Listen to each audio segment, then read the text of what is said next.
So on the 24, you mark 8. And without removing your tape rule, you mark 16. 8 and 16. Yes.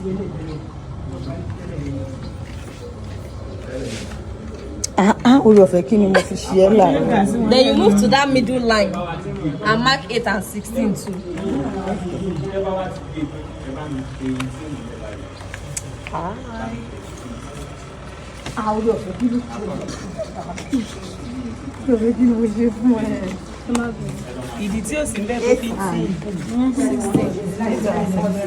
So the way you are teaching them boy is slow. They want to me 30 day. The lines are being, yes, then you join. And I want get you up, go take picture, go send me to you. Ah, This is color to what? Abio.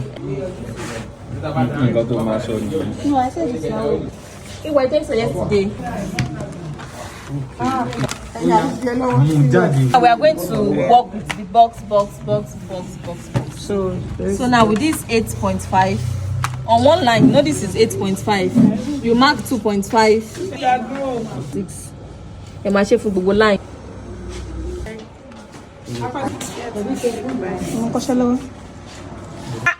Hold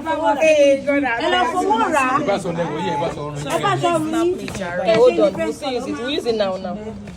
It's the next thing we want to use. See, won't teach him a lay. Look at that shot. Good morning. Beautiful.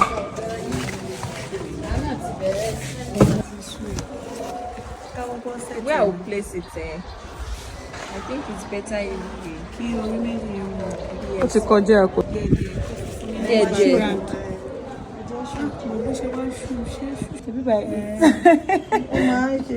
Oh no, débẹ̀ now títí débẹ̀.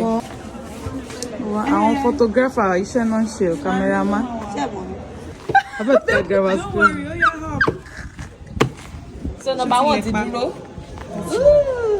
Awesome. I should show your face. Yes, show my face. You can move back to show like what I'm doing.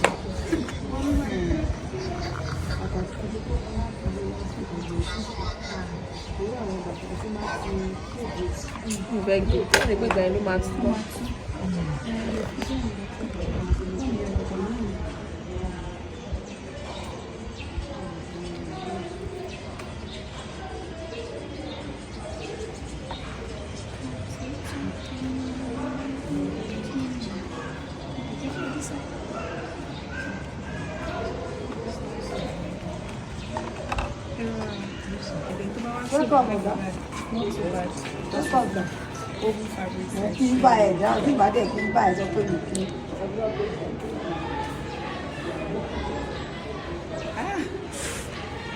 Accouché.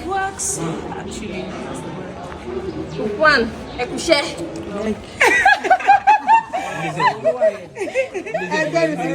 Planetarium. no, I get it better. What